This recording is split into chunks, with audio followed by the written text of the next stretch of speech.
ડાંગ દરબારના ભાતીગઢ લોકમેળામાં આરોગ્ય વિભાગ દ્વારા પ્રાથમિક ઉપચારો શરૂ કરાયા.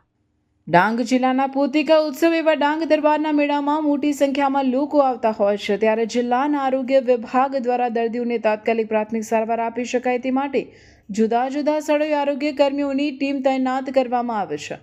ડાંગ જિલ્લા કલેક્ટર સુશ્રી શાલિની દુહાના માર્ગદર્શન હેઠળ નિમાયેલ મેડિકલ ચેકઅપ અને ફર્સ્ટ એઇડ સેવા સમિતિના અધ્યક્ષ સિવિલ સેવા સર્જન આહવા, સભ્યમાં અધિક જિલ્લા આરોગ્ય અધિકારી, જિલ્લા પંચાયત અને પુરવઠા મામલતદાર આહવા દ્વારા ડાંગ પ્રદર્શન સ્ટોલ, રંગ ઉપવન મેદાન અને સાપુતારા નાકા પાસે આશરે 25થી વધુ જેટલા ડોક્ટર્સ તેમજ સહાયક સ્ટાફને મેળા દરમિયાન કુલ 6 દિવસ સુધી ફરજ ઉપર તૈનાત કરવામાં આવેલ છે.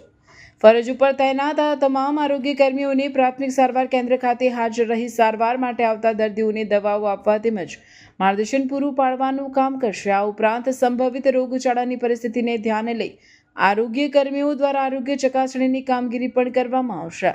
આ સાથે જ આરોગ્ય કર્મીઓ આહવા ટાઉનમાં આવેલ તમામ કુવાઓનું દરરોજ નિયમિત ક્લોરિનેશન કરતા પહેલા પ્રી ક્લોરિનેશન ટેસ્ટ કરી, જરૂરી હોય ત્યારે ક્લોરિનેશન કરી, પોસ્ટ ક્લોરિનેશન ટેસ્ટ કરી તેના રિપોર્ટ કરવા જણાવાયું છે. આ સાથે જ ડાંગ દરબારના મેળામાં વેચાતી ખાદ્ય પદાર્થની સામગ્રીઓનું સેનિટેશન તેમજ હાઇજેનિક દ્રષ્ટિએ પણ નિયમિત અને અસરકારક કામગીરી માટે તંત્રને સાબદું કરાયું છે. રિપોર્ટર રમેશ માહલા, ડાંગ.